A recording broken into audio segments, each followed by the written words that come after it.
እንደው ቅር የሚለኝ ማህሌት ላይ መከባበር ብዙ አላይም። መከባበር ለሚገባው ሰው ቦታዬ ነውና የኔም ራሱ ለኔ ነው የሚገባ ማለትም አይገባም። ቤተ ክርስቲያን አንድ ስለሆነች እዚያ ተመካክሮ አንደበት ካለው የኔ ቢጤው ታግሶ አንደበት ላለው መስጠት። ስሞት የተቀየረበት አጋጣሚስ እንዴት ነበረ? የወላጅ አባቶን ስም ራሱ በመምህሮ ስም ነው ያደረጉት። እስቲ እሱን ታሪክ ይንገሩኝ። እንስሳ ገዳምን አእዋፈ ሰማይን የሚል አለ።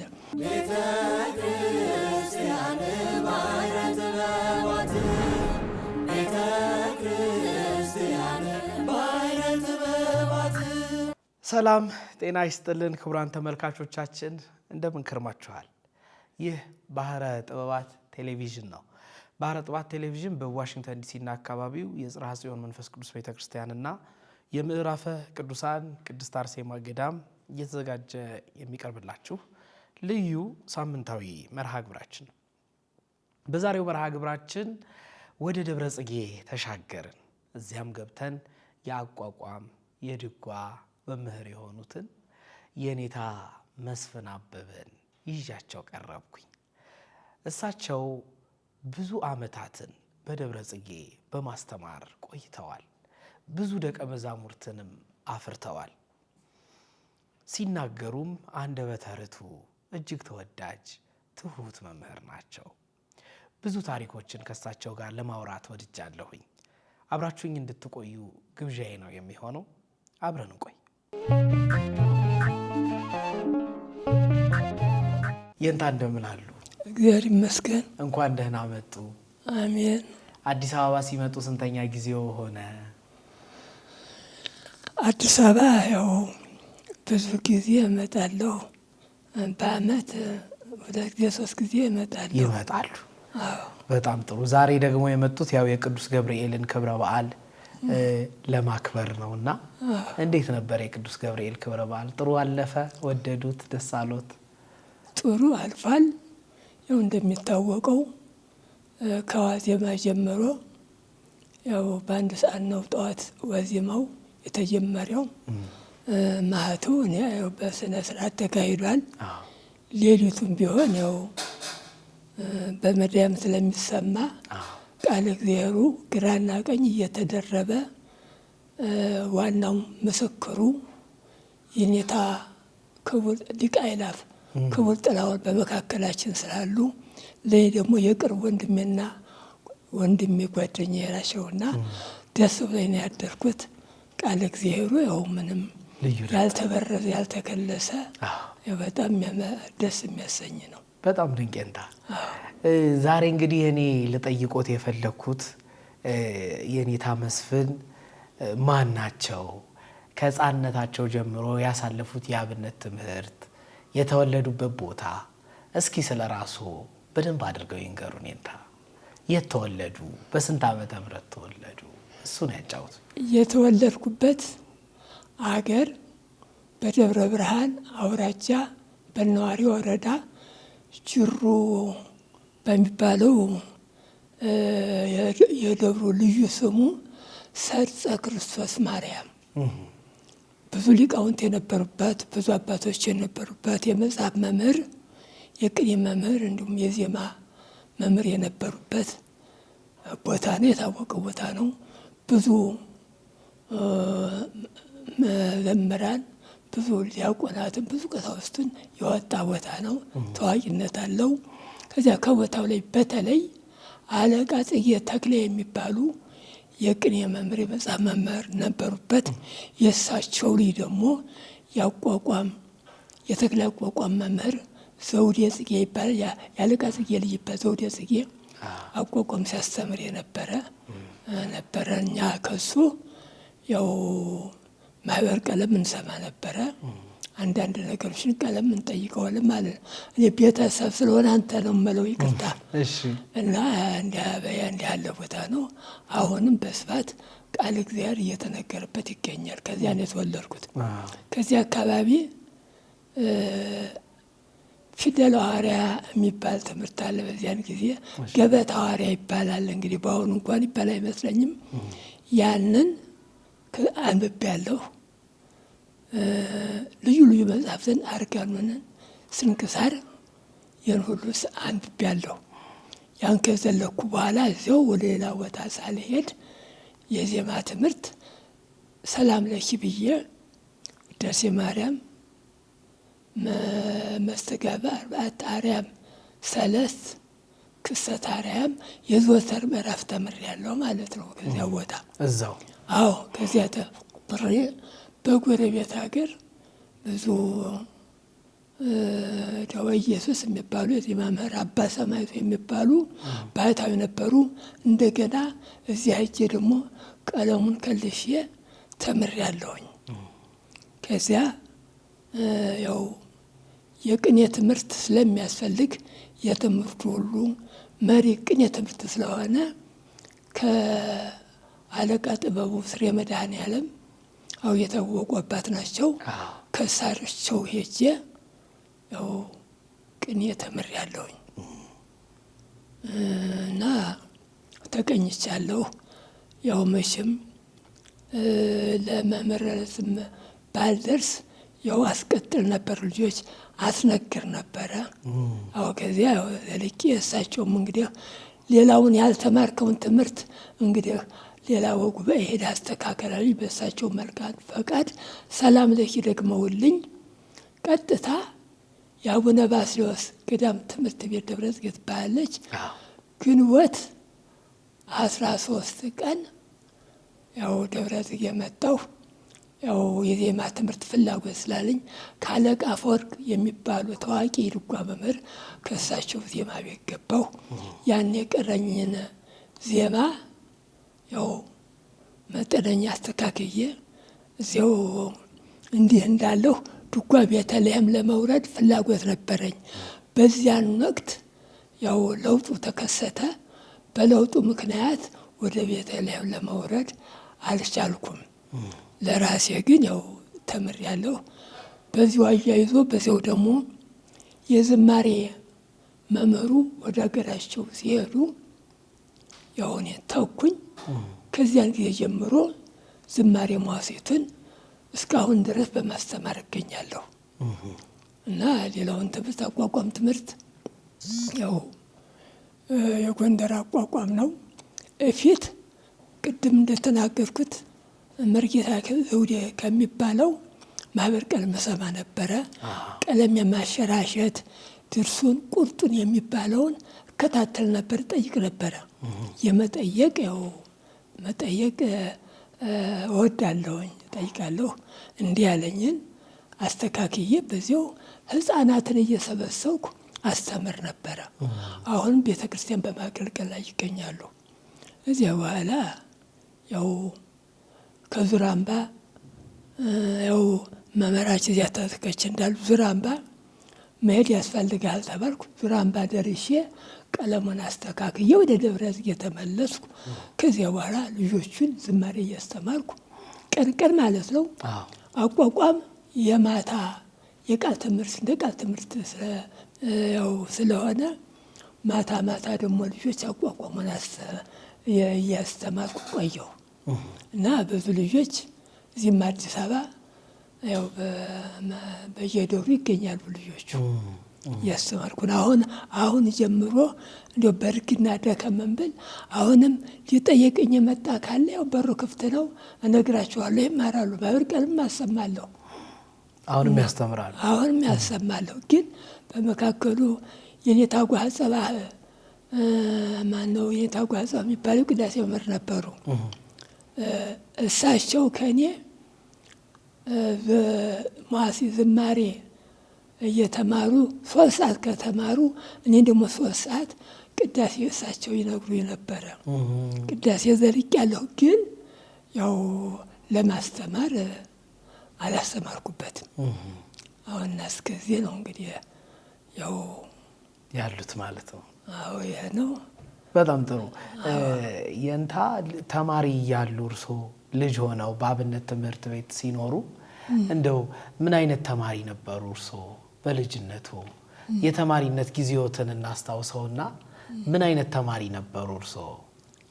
እኔ እኔ ትምህርቴ እርግጥ እውነት ለመናገር መምህራኖችን አከብራለሁኝ። በወቅቱ ተማሪ ያን ጊዜ ታዛዥ ነው። ለመምህሮቼ እንጨት ከቆላ አመጣለሁ። መቼም ፍለጡ ቁረጡ ብለን ወደ ኋላ አንልም። ስለዚህ መምህራኖቹ በመምህራን ዘንድ ተወዳጅነት አለኝ። ያው ካለቃ ጽጌም በጣም እዚያ እንድቀመጥላቸው ቦታው ላይ በጣም ጥረት ነበራቸው። ያው በአንዳንድ ምክንያት ቅድም እንዳልኩ ያው ወደ ቅኔ ቤት ሄድኩባቸው እንጂ ጉባኤያቸውን ይዤ እንድቀመጥ ባለኝ እውቀት ፈቃደኛ ነበሩ። ከዚያ ከኔታ ጥበብ ሞርጄ ያው ከኔ ጋራ ብዙ ሊቃውንት ነበሩ። ያው በፍቅር እንዲሁም አገባብ ሁሉ ቀጥል ብለውኝ ያው ቀጥያለሁኝ። በአብነት ትምህርት ቤት እያሉ ያጋጠሙት ገጠመኝ ነበረ የንታ እጅግ የሚያስታውሱት? አዎ የባብነት ትምህርት ቤት መቼም የኛ የቤተ ክርስቲያን ትምህርቱ ወሳኝ እንደመሆኑ ፈተናዎችም አሉ። የማስታውሰው ቢኖር በ53 ዓመተ ምህረት ከጅሩ ለክህነት ለመቀበል ደብረ ሊባኖስ ሲሄድ በዚህ እስያ ደብር የሚባል ቦታ አለ እዚያ አካባቢ ስልመጣ በዚያን ወቅት ብዙ ይወራ ነበረ። እንዲህ ያለ ጭራቅ መጥቷል ተጠንቀቁ እያለ ሰው ሁሉ እንደው ይነገር ነበረ። ጭራቅ መጥቷል ተጠንቀቁ፣ በሰዓት ግቡ፣ በሰዓት ውጡ ይባል ነበርና እኛም ለክህነት ስንሄድ 4 ደቀ መዛሙርትና አንድ አባት መነኩሴ የሆነን ነው 5 ነን ማለት ነው። ስንመጣ አንድ ቤት ቀልመሽና አሳድሩን አልናቸው። ያው ሽማግሌዎች አሮጊት ስለሆኑ እስኪ እንግዳ መቀበልማ ስርዓት ነው፣ ግን እንፈራለን። ጊዜው የጭራቅ ጊዜ ስለሆነ እንፈራለን። ንጹሕ ከሆናችሁ እንዲያው ያው የቤቱ አባወራዎች ይመጣሉ፣ ይጠይቋቸዋል። ከፈቀዱላችሁ በእኛ በኩል ፈቅደንላችኋል አሉን። እነኛም አባወራዎቹ መጡ፣ ጠየቁን። እንዲህ ያለ ሁኔታችን መረመሩን። ልብሳችን ሁሉ የለበስነውን ልብስ ያው የገለጡ አዩን። እንግዲህ ጭራቅ ማለት 4 አይና አለው ይባላል። እኛ አላየነውም እንጂ 4 አይና ያዲያ ልብሳችን እዚያ ልጆቹ በአካባቢ ያሉ ሲዋሩ እንሰማለን። አንተ አይኑን እኮ የሆነ ባውጆ እኮ ሸፍኖታል፣ አይኑ እንዳይታያበት ያሉ ሲዋሩ ይሰማናል። ኮበሌዎቹ ልጆቹ ማለት ነው። እኛ እዚያ መቼም ቀኑ መሸ። እኛም ሽማግሎቹን እንዴት ትቀበላላችሁ? ወቅቱን እያወቃችሁት እንዴት ጭራቅ መጥቶት ልጆቻችንስ ቢበላብን እያሉ ተቆጡ። እነሱ ምን እናድርግ? የእግዚአብሔር እንግዶች ናቸው፣ እንዴት እናድርጋቸው? ስላለቀሱብን ተቀብለን እዚያ ውጭ ታዛም ቢሆን ደሩ ብለናቸዋል አሏቸው። በኋላ ያው መጠነኛ ስንቅ ይዘናል። ዳቦ ቆሎ እዚያችን የቆረጣጠምና መሸን ማለት ግን ፍርሃት አለ። አሁን ያዙን ስንል እነሱም ደግሞ አሁን እንደ አንድ ነገር የጭራቅ ባህሪውን አናውቁም፣ አንድ ነገር ቢከሰት እያሉ እንደ እርስ በርሳቸው ያጉረመረማሉ። ዞሮ እንቅልፍ ሳይወስደን እነሱም እንቅልፍ ሳይወስዳቸው ስንጠባበቅ አድረናል። ከዚያ በኋላ ያው ደብረ ሊባኖስ ጠዋት ነጋ፣ በሰላም ሸኙን።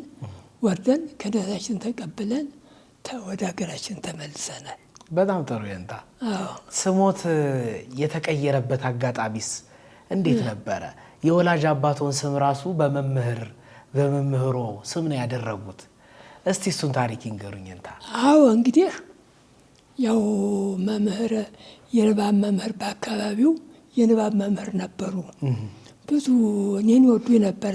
ትምህርቱንም እንድማር ያደረጉ የንባብ መምህሬ ናቸው።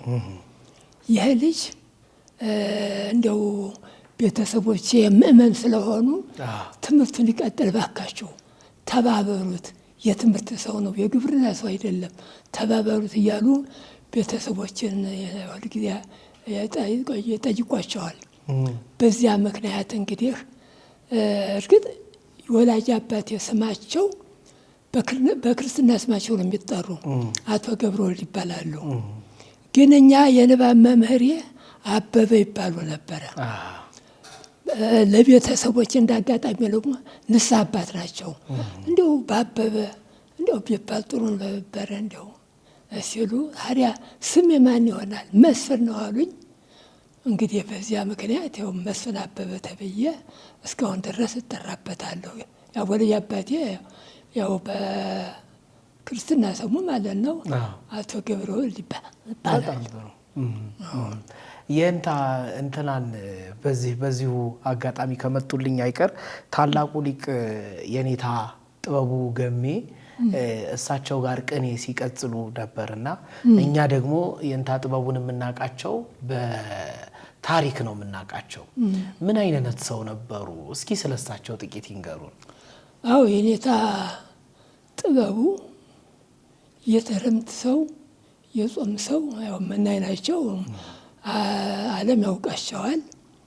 ተማሪ ወዳሉ ደካማ ተማሪ ጉባኤያቸው ከገባ ያው አንድ እንጀራ ቢቀር ግማሹ የደካማ ነው። በቸገረው ሁሉ ከታመመም ተማሪ ያው ሐኪም እንኳን ያን ጊዜ ብዙም አይነገርም።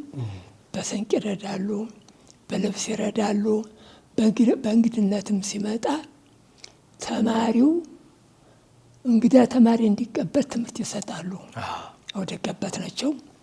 ሌላ እሳቸው በተለይ እንደው መናኝ ተማሪ፣ ቅዳሴ አዋቂ፣ ዜማ አዋቂ ሲሏቸው ደስ ይላቸዋል። እንግዲህ አላውቅም። ቅዳሴ ተምርሃል፣ ወለቡ ብልሃል ነው የሚሉት መጀመሪያ። እኛን ሲታይ ወለቡ ብልሃል ይላሉ። እና ሌላ ነገር እሳቸው ያው ደግ ትሩፋታቸው ተማሪን ሲናግርም መመሪያ ይሰጣሉ። አንተ ሲያጠፋ እስኪ ወደ ኋላ መለስ በልና ይህን የቆጠርከውን ቅኔ እኔ ከማረምልህ አንተ ብታብረመው ይሻላል ብለው እንደገና ተመልሶ ሄዶ ያንን አስተካክሎ ይመጣል፣ ይነግራቸዋል። በል ይሁንልህ ይላሉ። በዚህ አይነት ተማሪው ንቃት አለው። እዚያ ጉባኤ ገብቶ ሳይቀኝ የሚሄድ ተማሪ የለም፣ የተነገረ ነው። ደግሞ እሳቸው ተማሪ ሌላው አንዱ ጉባኤ ተምሮ ጠፋኝ፣ ሙያው ጠፋኝ ምናምን ይላል። እዚያ ግን ሮሮ የለም። ተማሪያቸው የተማረውን ነገር እኔ አሁን የቅኔ አላስተማርኩም፣ ተመስገን ቤተ ክርስቲያን የሰጡኝን ቅኔ መወደስም ቢሆን አደርጋለሁኝ። አሁን ደብረ ጽጌ ልገባ የቻልኩት ያው ቅድም እንደነገርኩ መምህር አለቃ አፈወርቅ ይባላሉ። አብዛኛውን ድርጎ እንዳገኝ፣ ድርጎ ማለት ሰርከብስት ማለት ነው፣ ያደረጉት የድጓው መምህር ነው። ለእኔ ቅድሚያ የሰጡኝ መወድስ አድርግ ሲሉኝ አደርጋለሁ። ሁለተኛ ደግሞ ተማሪያቸው ነኝ። በዚህ ምክንያት ያው ድርጎ አስፈቅደውልኝ ሽምብራም እንዳጋጣሚ ያው ሲገኝ ለቆሎ ያሰጡ የነበረ። እኔ ከመምህርም ተጣልቼ የታረቁበት ጊዜ የለም። በሰላም ነው የምኖረው። ወንድሞቼም ያውቁታል፣ ብዙ ወንድሞች አሉ። እኔ ከመምህር አልጣላም፣ ከወንድሞቼም ያው ተስማመቼ ቃለ እግዚአብሔር መጠየቅ እወዳለሁ። ከዚህ ሌላ የማውቀው ነገር የለም። የሚገርም ነው። የኔታ ከየኔታ ጥበቡ ገሜ የሚያስታውሱት ቅኔ አለ? እሳቸው ካደረጉት በቃ ይሄኛውን አረሳውም የሚሉት ቅኔ አለ የሚያስታውሱት? የኔታ ኮከብ መጋቤ ኩሉ ባልዘልቀውም ኮከብ መጋቤ ኩሉ ዋዜማ ነው ማለት ነው። ኮከብ መጋቤ ኩሉ አመተናዘዘ ምድረ ለሞተ ስጋ አልጢቆ ለየዋ ገቦ ኢየሱስ አንብኡ አነቁ እንበው አነቀው ነው ብሎ ተቃይተዋል። አዎ እንግዲህ ለመቼ ነበር ይሄንን የተቃኙ? ሲያስታውሱ ለመጋቢት መድኃኔዓለም መድኃኔዓለም ቦታው ስለሆነ ሌላም ብዙ አለ። እንዳጋጣሚ ግብታዊ ሆኖብኝ ነው። ልክ ነው። እኔም ድንገት የጠየቅኩት የሚያስታውሱት ካለ ሳላስታውሶት አልሂድ ብዬ ነው። የንታ ለአገልግሎት ደግሞ ወደ ሐረር ተጉዘው ነበረ። አዎ፣ እስቲ ሐረር ጉዞትን ያጫውቱ። ወደ ሐረር 12 ሆነን እሺ፣ ሐረር ሄደናል። ደብረጽጌ የታወቀ ነው። ያው ትምህርት ቤቱም ብዙ ጳጳሳት ከ15 በላይ የሚሆኑ ጳጳሳት ወጥቶበታል ቦታው ላይ ማለት ነው። በዚያን ጊዜ በለውጡ ምክንያት ያው ጋሻ መሬት የሚባል ነበረ። ያው እህል ከየክፍለ ሀገሩ ይመጣል። በዚያ በድርጎ ነው የተማርነው። ልመናም አንሄድም። ያው እንጀራ ዳቤ ይጋገራል፣ ወጥ አለ፣ ንፍሮ አለ። ያን እየበላን ነው የተማርነው። ሀገሩም ሰላም ነው፣ ምንም ችግር አላገኘንም። እና ያው ለውጡ ሲመጣ ግን መሬት ላራሹ ተባለ። መሬት ላራሹ ሲሆን ተቸገርን። ያው በጊዜ የነበሩት የገዳሙ አስተዳዳሪ መምህር ኒቆዲሞስ ይባላሉ። በጣም ታዋቂ ናቸው። አሁን ኢየሩሳሌም ነው ያሉት። እና እሳቸው በቤተ ክህነት ታዋቂነት ስላላቸው እዚያ ሄደው አመለከቱ። ይህን ያህል ደቀ መዛሙርት አሉ፣ ይህን ያህል መምህራን አሉ፣ ምን ላድርጋቸው ብለው ጠዋት ማታ ደይ ጠንተው፣ ሌላው በልቅና ሲሄድ በመዘመርነት ሲሄድ፣ እኛ ምን ገጠመን? ወደ ሌላ ትምህርት መሄድ። ሐረር ትምህርት ቤት ነበረ፣ የመንፈሳዊም ይካሄድበታል። ያን ጊዜ እንኳን ደገም ብሏል። የዘመናዊ ትምህርትም እንድንማር አስፈቅደውልን ሐረር ሄድን። ተፈቀደልን። ቤትም አለው እዚያ። ያው ይሄ እኛ ቤተክርስቲያኑ ትምህርት ደከም ቢል ይሄ ዘመናዊ ትምህርት ይሰጥበታልና ዘመናዊ 3ኛ ክፍል ያው ገባን። መምህራኖቹም እዚያ ያሉት የድጓ መምህር የቅኔ መምህር ስለሆኑ ደብል ነው የሚባል ነገር አለው። ያው እየሰጡን ከ3 ወደ 4 ወደ 5 እያሉ ያው ሞራላችን እንዳይነካ የና 4ቱን መደብ ቋንቋ ደግሞ እንግሊዘኛ የንም አስተምረውናል። በጣም ጥሩ አስተምረውናል። ከዛ ወደዚህ እንዴት ሊመጡ ቻሉ? ከዚያ የመጣሁበት ምክንያት በጊዜው ችግር ነበረ። ችግሩም ያው የታወቀ ነው። ያው የደርግ አመራርና የሀፓ የሚባል ድርጅት ነበረ። እንዲያውም የድዩ የኤልኤፍ የሚባል እንዲያውም አንዱ ሲጠይቅ የሀፓ የድዩ የኤልኤፍ ስማቸው 3 ቢሆን ግብራቸው አንድ ነው የሚል ነበረና በዚያን ጊዜ ያው ጦርነት ሮንዶ ዞሩ ይሉናል። እኛ ደግሞ የኖርነው ያው ስንጽፍ ስንደጉስ ነው እንጂ የመሳሪያን ነገር አናውቀውም። በዚያ ምክንያት ከአቅማችን በላይ ሆነ። ብናመለክትም አይ ግዴታ ነው አገር ከሌለች መማር የለም አሉን። እንግዲህ መቼስ ታልሆነ እንዲህ ወይም ዱላ ይፈቀንና በትር ይዘን እንጠብቅ እንጂ መሳሪያ ይዘን ወይንም አሰልጥኑን፣ ካሰለጠናችሁን በኋላ እንዞራለን አልናቸው። እነሱም እንዲያው የግብር ይውጣ እዙ ግዴታ መዞር አለባቸው ሲሉን፣ አይ እኛ እንዴት ከብት እንኳን ያለ በትር አይጠበቅም እንዴት አድርጎ ይሆናል በሚል ያው በአመት ልብስ ያለብሳሉ ድርጅቱ ማለት ነው። ልብሳችን በሰኔ አለበሱን። ከለበስን በኋላ ያው እንግዲህ ለእረፍት ሀገራችን ልንሄድ ነው፣ የቀረንንም ቃለ እግዚአብሔር አስተካክለን እንመጣለን አልናቸው። በዚያ ምክንያት እንግዲህ ወደ ደብረጽጌ ያው መጣን። ቤቱም ፍቅር ስለሆነ በሰላም ያው ጽሕፈት ቤት ውስጥ ስለላከን በሰላም ተቀበለን። ያው እኔ እዚያ እንደገባሁ ፊትም መሄድና የደገፈ የለም።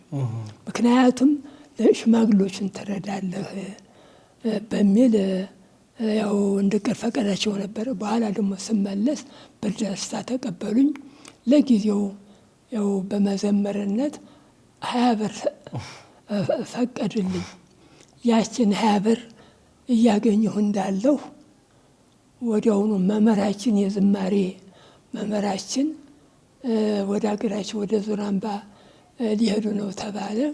ጓደኞቼ ብዙና የታልኦል የሚባሉ ተሰብስበው አንተ እዚሁ መቅረት አለብህ፣ ደሞዙም ይሸራሻል፣ በርታ፣ ዝማሬውን ፊት እንግዲህ አንቀጽ የዝማሬና መዋሥዕት አንቀጽ ጽፌያለሁኝ። ደግሞ ዝማሬ እንደዚሁ አመልክቻለሁ። አንተ ትሻላለህ በሚል በመምህሩ እኔን ተኩኝ ቦታው ላይ ማለት ነው።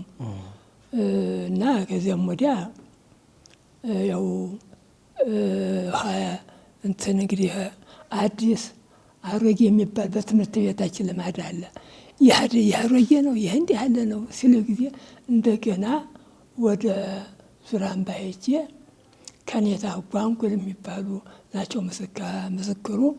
እሳቸው በደንብ ተቀበሉኝ።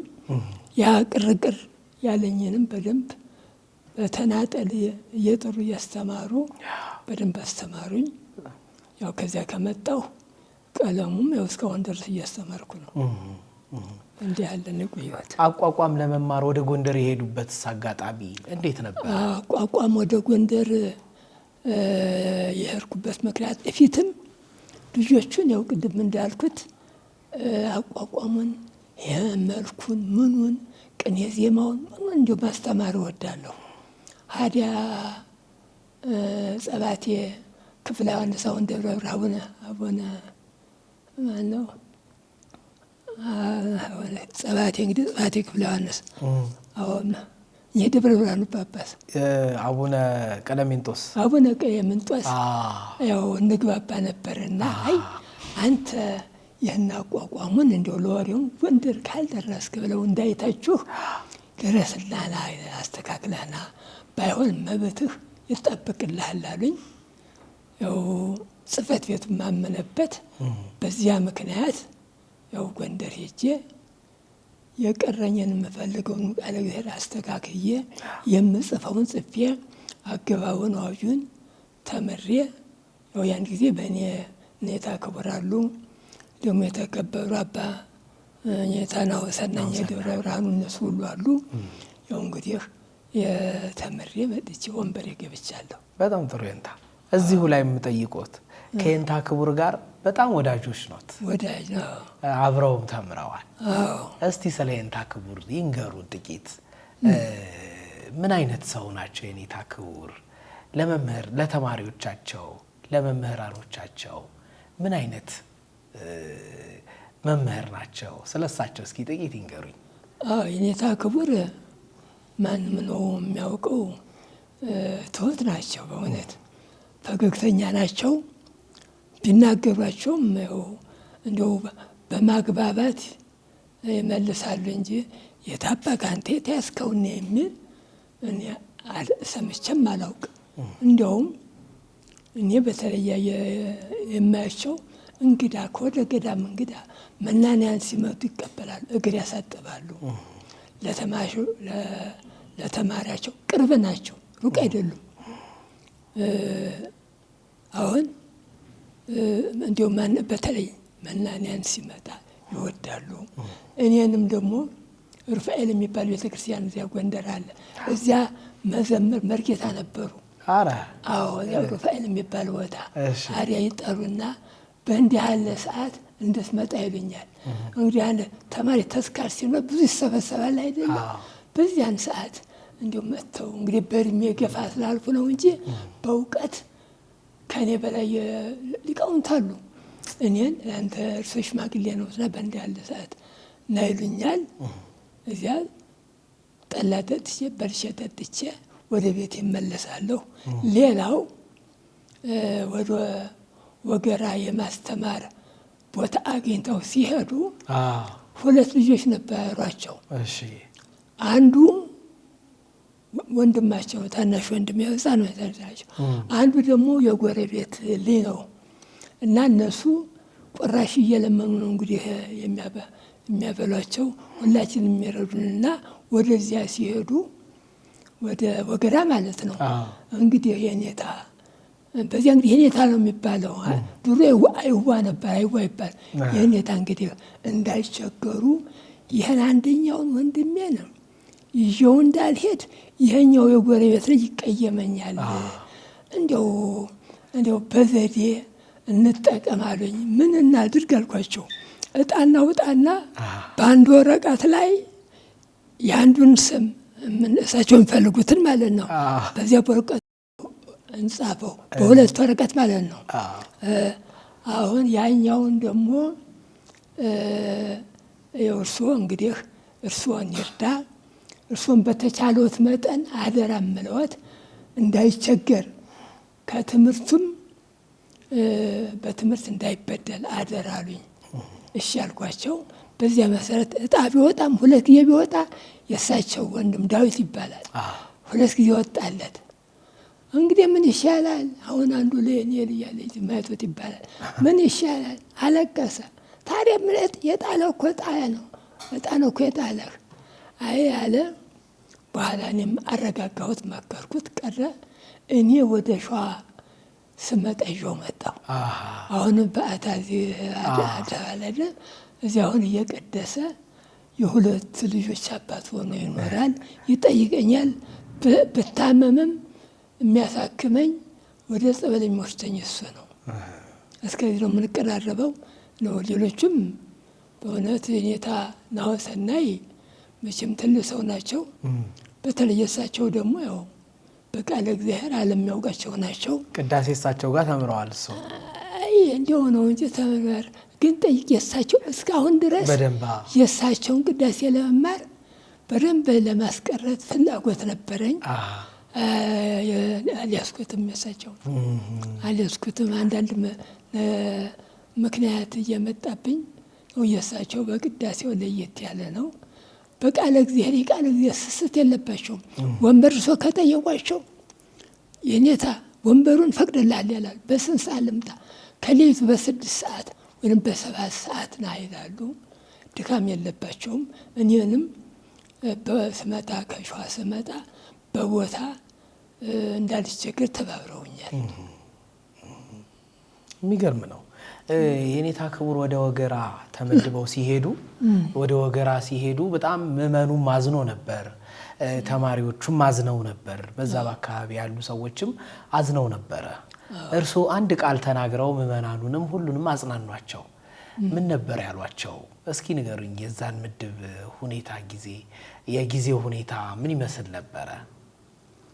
የጊዜው ሁኔታ ያው እንግዲህ እሳቸው ካሉት ጉባኤ ያው ሰውየው አንደኛ እነኛ በውጭ ወገራ እንደሚመስለኝ ፊትም ቦታውን ሳይማሩበት አይቀሩም። ወገራን ማለት ነው። የኔታ አእምሮ የሚባሉ ያቋቋም መምህር አሉ። ከሳቸው ያው አቋቋሙን እንደዘለቁ እንዳሸራሹ በደንብ እንደተማሩ ይነግሩናል። በዚያን ጊዜ ይህን ሲያማክሩኝ እንዴት ነው እንዴት አሁን እንዲህ ለሜዳ አሰቡ? እዚህ ውስጥ ጉባኤ ውስጥ እርሶን ነው የሚለከተው። አንዳንድ ጥያቄ ሲኖር እርሶን ነው የሚያየው። ሲሄዱ ግን እንዲሁ አይሰማዎትም አልኳቸው። አይ እግዚአብሔር ከፈቀደልኝ እኮ ልመለስ እችላለሁ አሉ። በዚያው ወገራ እግዚአብሔር እስከፈቀደላቸው ተቀመጡ። በዚያው እኔ እንግዲህ ሁኔታውንም ወደ አገሬ ወደ ሸዋ መጥቻለሁኝ። ባህር ዳር ውስጥ ልዩ ቦታን ባላውቃትም እዚያ ውስጥ መምህርነት አግኝተው ሲያስተምሩ ቆይተዋል። ከዚያ እንግዲህ ያው ሊቃውንቱ ለበዓታ የሚሆኑ መምህር ክቡራናቸው በሚባል እዚያ እንግዲህ ለበዓታ በኔታ ሄኖክ መርጋን ፈቃድ በደብረ ኃይል ወደ ደብረ ጥበብ በዓታ እንዲያስተምሩ ተፈቅዶላቸው ያው እንደምታየው እስካሁን ድረስ ያስተምራሉ። እርስዎ ነበሩ በጣም ሰውን ሲያረጋጉ የነበሩት። የንታ እመቤታችን ፈቃዷ ከሆነ ይመጡልናል እያሉ አንዲት ቃል ሲናገሩ ሰምቼዎት ነበረ። እርስዎ ሲያረጋጉን የነበረው ልክ የኔታ ክቡር ወደዛ ተመድበው ሲሄዱ ለማህበሩ ቆም ብለው እመቤታችን ፈቃዷ ከሆነ ተመልሰው ይመጡልናል ብለው ያረጋጉት እርስዎ ነበሩ። እስቲ ያችን ሁኔታ ይንገሩን። እንግዲህ ያው እንደተባለው ከተማሪ ከደቀ መዛሙርት ከአድራሹ ይስማማሉ። እዚያ ተናገር አሉኝ። አይ የኔታ ክቡር እንግዲህ ጉባኤው እንደሚያወጥ አዝኖና ያለ የእርስዎ ወደዚያ ወደ ጉባኤ ቤት መሄድ ወደ ማስተማር መሄድ ሰው ቅር ብሎታል። እንዲያው መቼም ፈቃድ እግዚአብሔር ከሆነ ሰላም ለሽ እንርገም ልጆች ሰላም ለሽ እንርገምና እንሸኛቸው ይመጡልናል አልኳቸው። ሁሉም ተደሰተ። ሰላም ለሽ ደግመን እሳቸውም ደስ ብሏቸው እንዲሁም ከመንደር እዚያ ሄደን ጠላ ተገዝቶ እንጀራ አስተዋጽኦ ተደርጎ ስንጫወት አምሽተን ስንመርቅ መርቁ እየተባል መርቀናቸው ነው እንግዲህ ወገራ ሲሄዱ በሰላም ሄዱ። ሲመለሱም ወደ ቤታቸው ወደ ባዕታ ገቡ። ያ ነበር ሁኔታ። ይሄ ነው። በጣም ጥሩ የንታ ፍቅር አላቸው። የኔታ ክቡር በእውነት እኔ መቼም አይደበቅም። የተክለ ተከብቶ ሀገር ነውና የኔታ ክቡር ደግ ሰው ናቸው። ደግሞ ቃል እግዚአብሔር ቢያጠፋም ትናት ማህሌት ምናልባት ካሉ ተዋቸው እንደ ተማሪም ቢያጠፋም አጠፋ አይሉም። እኛንም አንዳንድ ጉሮሮ ለወጥ ስናደርግ እንግዲህ ያቋቋም ነገር ተለዋጭ ነውና ሲለወጥ አይነቅፉም። ብናጠፋ ሸፈን አድርገው ነው የሚሄዱና ትልቅ ወንድም ናቸው። በሆነ አንድ የአብነት ቅርስ ያው ትምህርታቸው እሳቸውን የሚያስመሰግናቸው እውነት ለመናገር አቋቋሙን ጉሮሮን በሚገባ ተምሮ ሌላው መምህር ጉሮሮውን ቢማር ጽሑፍ ላይችል ይችላል። እሳቸው ከነህታው ከነምኑ ከነይት ባህሉ ጥቅቅ አገብ ጽፈው እህታ የሚባል አለ። በዚያ አራቀው ጽፈው ነው እንግዲህ ለኢትዮጵያ ቤተ ክርስቲያን ያቀረቡት ትልቅ አባት። እንዲያው ቤተ ክርስቲያናችን እንዲያው በይበጥ ቢንከባከቧቸው ትልቅ ስራ የሚያሰሯቸው ደግ ሰው ናቸው። መቼም እኔ አልናገርም። አሁን የትናንቱ ማህሌት ያው ያ ሁሉ ማህሌት አንድ ሰው እንደ ጮኸ ተደርጎ ሰማይኩ ድምፀ ክነፊሆሙ ከመሶበ ማይ ብዙ ወከመ ቃለ ትዕይንት የሚለው እሳቸውን ነው። ባለውለታ አባት ናቸው። በጣም ግሩም ነው የንታ የኔታ። አሁን ደግሞ የምጠይቆት በአዲስ አበባ ከመጡ በኋላ ያገኟቸው ልጆች አሉ ከማህበረ ዲያቆናት ከሌላም ደግሞ ያገኟቸው ታታሪ ቤተክርስቲያንን ለማገልገል እያገለገሉ ያሉ ልጆች አሉ። እነሱን ሲያዩ ምን ተሰማዎት? ሊቃውንቱን እንደው መቼም በእኛ ጊዜ የማህሌቱ የሚነገር ያው ታሪኩን ታውቁታላችሁ። በአፄ ኢያሱ ጊዜ ጎንደር ምን ታመር ምን ትዋ አፄ ኢያሱ ማያሸንኮር ፈሰሰ በጎንደር እየተባለ ሲመሰገን ነበረ። ቃለ እግዚአብሔር ጎንደር እንደው ልዩ የሚያደርገው ከሌላው መብለጡ ብቻ ሳይሆን ቃለሙ አንድ ነው፣ ልዩነት የለም። ስቡሕ ዘሰ በአሐቲ ቃል በአንድ ቃል የሚነገር ነው፣ ሌላ ነገር የለውም፣ አንድ ነው እና መለየት ምን እንዳይኖር ነው እንግዲህ የኔታ ሄኖክ በጽሁፍ ያሰፈሩት። አሁንም ዛሬ በአዲስ አበባ ዙሪያ እኔ ብዙ ባልሄድም ቀለሙ ተለወጠብን ይህ እንዲሆነ የሚባል ነገር እኔ አልሰማም። አሁን ደብረ ሊባኖስ ያቀርብናል ከነሱ እኔ ቁመተ ወዳድ ሳዳምጥ ያው የኔታ ክቡር የሚሉትና እዚያ ቦታው ኔታ በስራ ያቆዩት ቀለም አንድ ነው፣ ልዩነት የለውም እና በጽሁፍ ስለሰፈረ ደቀ መዛሙርቱም ያንን መዳሉ ተመልክቶ አይቶ ነው የሚሄደው። ልዩነት የለም። ከዚህ እንደሰበረው ሰነጠረው የሚለውን ነገር መለየትን አጥፍተውታል ማለት ይቻላል። በጣም ጥሩ የንታ። ስለ ቤተ ጉባኤስ በአዲስ አበባ እንዲጠናከር በአዲስ አበባ የጉባኤ ቤቶች እንዲጠናከሩ ምን አይነት ሀሳብ አለዎት እርስዎ? እንደው መልእክት ያስተላልፉልን። መቼም አዲስ አበባ ሊቃውንቶች መቼም ስም ጠርቼም ባልናገር ብዙ ሊቃውንቶች አሉ። የአዲስ አበባ ሊቃውንት አሉ የተባሉት በጎንደር አሉ የተባሉት ዛሬ አዲስ አበባ ነው ያሉ። እኔ አንድነት ሰፍሮ የመምህራን የዓመት ጉባኤ የመንፈቅም ሆነ ጉባኤ ተደርጎ ስለ ቃል እግዚአብሔር ስለ ቁመት ስለ ማህሌት ስለ መዝሙር ውይይት ቢኖር መወያየት ቢኖር ማህበር ቀለምም በስምነት እዚህ አጠፋው እንዴ አጠፋው ከሌ እንዴ አጠፋው ሳንባባ ተከባብረን ለተማሪዎቻችን አራያ ብንሆን ጥሩ ነው እና ቤተ ክርስቲያናችን በአሁኑ ጊዜ መተሳሰብ ካለ ያው ምንም የጎደለባት ነገር የለም። ታገኛል፣ እግዚአብሔር ሰጥቷታል። ያው በስምነት መጠቀም እንግዲህ የኛ ነው። ቃል እግዚአብሔሩ እኔ እንዲህ ሳዳመጥ አሁን ምናልባት ታምሜ የሆነ የከረምኩት እንዲህ ሳዳመጥ ምንም ልዩነት የለም። የታወቁ በጉባኤ ቤት ብዙ ያስተማሩ ነው ያሉበትና ቢቀር እንግዲህ ምናት የምጠራጠረው ይህ እንዲህ ነው የኛ እንዲህ ነበር የምንለው የሚለው ዛሬ መጀመሪያ እነታ ቤተ ማርያም አሁን ደግሞ እነታ ክቡር በጽሑፍ አስፈረውታል። ሰረገላው ሰዎቹን ማንኛውን ማስተካክለውታል። ዛም ቀጥታ እንደዚህ እንደ ቀለበት መንገድ ብሎ መንሸርሸር ነው እንጂ ልዩነት እንደ ድሮ የሚያጣላ ነገርና ለታዛቢ እንዲሆኑ ተጣሉ ከመባል አድኖናል። አዎ ሁሉም በፍቅር ብናገለግል ምን ጥቅም አለው? ሰውን ማዋረድ ከሌ እኮ እንዲህ ነበር እንደዚህ ባይሆን አባቶቻችን ምን ይሉ ነበረ? አይ ቀለም አሮጌ አዲስ አትበሉ፣ ቀለም አንድ ነው። ባይሆን እነየታ ከሌ እንዲህ ይሉታል እነየታ እንዲህ ይሉት ነበር ማለት ነው እንጂ የአሮጌ ነው አዲስ የቀለም አሮጌና አዲስ ነው የለም ነው የሚሉት። አሁን እነየታ ጽጌ አብረን ነበርን ደብረ ጽጌና እሳቸው የተትና ባለቤት ናቸው። እንዲህ ተማሪ አሮጌ ሲሏቸው አይወዱም። እንደውም ዱላ ያነሳሉ። ምኑን አለ ያረጀህ አንተ ነህ እሷ አላረጀም ይላሉ። እና እንዲሁ እኛም ታዛቢ ያው ሰው የሚንቃል አያከብርም።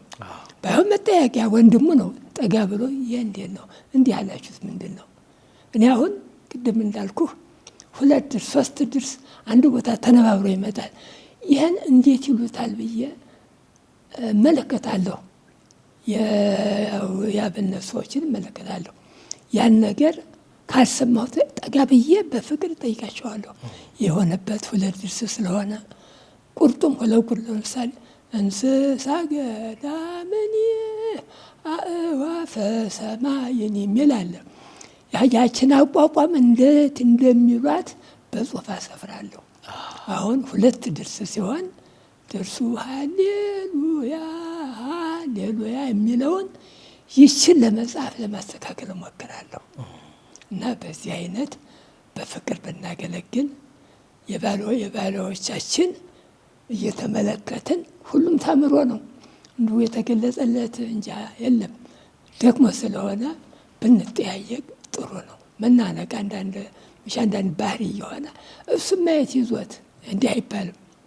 ሁሉም የቅዱስ ያሬድ ልጅ ነው። እንዳቅሙ አንደበት እንደ ስጦታው የኔ ቤቴ ደካማ አለ ደግሞ አንደበት የተሰጠው አለ እና የእግዚአብሔርን ስጦታ እያመሰገኑ ማገልገል ሲገባ ሰው መናቅ አይገባም ነው የምለው እኔ በእኔ። በጣም ጥሩ ያው ያን ነው ደስ የሚለኝ። ወደፊትም ያው ሁሉም አምኖበት ያው በተለይ በቃለ እግዚአብሔር በማህሌት ዙሪያ ዛሬ አንድ የሚያደርገው ማህበር ቀልብ ነው። በማህበር እንዲህ ሐዋርያትም ሁሉም በስብሰባ ነው ይወሰኑት። የደው ማህበር ቃል ማለት ሰው ተሰብስቦ እዚህ ላይ እንዲሆኗል እንደዚህ ሆኗል ብሎ ተጠያቂውን መምህር መጠየቅ ማስተካከል ነው። ሌላ ትርጉም የለውም። መናነቅ አይጠቅምም። እና እስከዚህ ነው እንግዲህ። በጣም አመሰግናለሁ። ይህን ክብር ስላገኘሁ ለእኔ እንኳን አይገባም ነበር። ስላከበራችሁኝ እድሜውን ይስጣችሁ። ክብር ያድልልን። እግዚአብሔር እድሜውን ክብሩን ያድልልን። አሜን። የመምህራኖቻችን ያለፉትንም ነፍሳቸውን የሚያርልን ያሉትንም ይጠብቅልን። በረከቱን ይስጥልን። አመሰግናለሁ። እዚህ ድረስ መጥተው ጥቂትም ብትሆን ብዙ ስላወራን እኛ በቤታችን ብዙ ስላወራን የተመጠነችውን አንደበቶት ጣፋጭ ነው የንታና ይህንን የመሰለ ወግ እንድናወጋ ስለፈቀዱልኝ በጣም አመሰግናለሁ። እግዚአብሔር ያክብርልኝ፣ እድሜት ይስጥልኝ። እንታ እንደው ሳልናገር እንዳልሄድ ይሄን ብናገር ደስ ይለኛል፣ ይሄንን ለቤተ ክርስቲያኒቱ ለልጆቿ ለክርስቲያኖች ባስተላልፍ ደስ ይለኛል የሚሉት ነገር ካለ እንደው እንዳይደብቁብን እርሱን ቢነግሩልኝ ደስ ይለኛል። እርሶም ካሉት አሁን እኔ ትንሽ ማስታውሰው በቤተ ክርስቲያን በተለይ በዜማው ትምህርት አሁን በቅዳሴ ትምህርት ማለት ነው። ብዙ ትልቅ ቦታዎች አንድነት አልሰማም፣ ልዩነት አለ። ግን የቅዳሴውን ቅድም እንደተናገርኩት ሰምቼዋለሁ፣ አልወሰንኩትም እንጂ ልዩነት አለ። ምን አለ ያንን በአንድነት ሆኖ አንድ ቢያደርጉት። አሁን በቅዳሴ የሚጠሩ ሰዎች አሉ፣ እነኛን ይዞ ቢያስተካክሉት። ሁለተኛ በአቋቋሙም ዙሪያ እንዲያው እንደዚህ ነው የሚባል ነገር አለ። እንደ ሰለስቱ ምዕት አንድ ሆኖ ቢያስተካክሉት ያንን። ግን በዚህ እንግዲህ በዝማሜው ዙሪያ አላውቅም እንጂ በጸናጽሉ እኔ በማውቀው ማለት ነው የኔታ ክቡር ያወጡት ያስማማ ይመስለኛል። ከነታው ከነምኑ አተውታል። ድሮ በክፍል ይባላል፣ ክፍሉንም ከፍለውታል። እህታም በአይኑ በገጾ በቡርት በጸጋ ምናምን እያሉ አስተካክለውታል፣ አንድ አድርገውታል። ያን አክብረን በጎደለ እየሞላን ብናገለግል ከእግዚአብሔር ዋጋ እንደምናገኝ ማንም ሰው አያጠራጥርም። እና ይሄ ነው። ሌላው እንዲያው ለምሳሌ እንዲያው ቅር የሚለኝ ማህሌት ላይ መከባበር ብዙ አላይም። መከባበር ለሚገባው ሰው ቦታዬ ነውና የኔ ምራቱ ለኔ ነው የሚገባ ማለትም አይገባም። ቤተ ክርስቲያን አንድ ስለሆነች እዚያ ተመካክሮ አንደበት ካለው የኔ ቢጠው ታግሶ አንደበት ላለው መስጠት ምን አለ እንደ ሰጪው አንድ እግዚአብሔር ነውና ይሄ ቢሆን እንዲያው የሚያፈቃቅር ማለት ጥሩ ማለት ይሆናል። ይህን ነው። ሌላው እንግዲህ በቅኔ በኩል አሁን የታጠበቡ ነበሩ። ያው ቅድም እንደተናገርኩት ሰውን አይነቅፉም። እኔ አሁን ግር ብሎኝ ነው እንጂ ሰምና ወርቁን ቅኔ በሚገባ አሁን ግብታዊ ሆኖብኝ ነው። ብዙ ቅኔያቸውን ይዣለሁኝ። ወደፊት ከተፈቀደልኝ ያስተካከላለሁ እንጂ ይዤዋለሁ። በእውነት የእሳቸውን ቅኔ ለአብነት ያዝኩ ብዙ ጥሩ ቅኔ ሰምና ወርቅ ነው። አስር ገሰስ የለው ምንም ንጹህ ቅኔ ሰምና ወርቅ ነው። በዚያ በሰላም ነው የምንኖረው እና ሌሎችም መምህራን ቢኖሩ ጣት ከጣት ይበልጣልና ወደ ላይ የታጠበው ነው የሚሰጠው ቅኔ ማለት ነው። አሁን እንግዲህ እኔ ሌላውን መምህር ሄጄ አላየሁትም። እከሌ ወልደ ማርያም ገብረ ማርያም ለማለት ያው ብዙም ከቤትም አልወጣ በዝና ነው የማውቃቸው። እንደዚህ ነው። ይንታ በጣም አመሰግናለሁ። እግዚአብሔር ያክብርልኝ፣ እግዚአብሔር ይስጥልኝ። በጣም አመሰግናለሁኝ። እንግዲህ የሚቀጥለው ዓመት ደግሞ እንገናኝና የቀረውን ደግሞ በሰፊው እናወራለን። አሜን አሜን። እሺ እንትዬ እንግዲህ እግዚአብሔር ይስጥልኝ። አሜን። ክብር ስለኔ የማይገባኝን ጠርተወት ከጽሕፈት ቤትወት ማነጋገር ትልቅ ደስታን የተሰማኝ። የእድሜ ባለጸጋ ያድርግዎት። አሜን። ስራዎትን እግዚአብሔር ባርክልዎት። አሜን። ልጆችዎትም አሜን። ልጆችዎትን ያሳድግልዎት። አሜን። እርስዎንም የሰው ፍቅር የሰላም ባለቤት የፍቅር ባለጸጋ ያድርግልኝ። አሜን። መጥቼ አለጠዋት። አሜን። በትህትና ጎንበስ ቀና ብለው ለማይገባ ስላደረጉልኝ በጣም የማመሰግነው። እግዚአብሔር ይስጥልኝ። እግዚአብሔር ያክብርልኝ። ክቡራን ተመልካቾቻችን ስትከታተሉት የነበረው ከየኔታ መስፍን አበበ ከደብረ ጽጌ ድረስ መጥተው ወግ ስናወጋ የድሮውን ስናስታውስ ታላላቆች መምህራንን ስናስባቸው በዚህ ያለ ቆይታ አለፍን። ቆይታችንን በእርግጠኝነት እንደወደዳችሁት አስባለሁኝ። ከዚህም በኋላ በሚኖሩን መርሃ ግብሮች ታላላቅ መምህራንን እያመጣን እንደዚሁ ጥሩ ወግ እናወጋለን። አብራችሁ ስለነበራችሁ ከልብ አመሰግናለሁ። መልካም ቆይታ ይሁንላችሁ።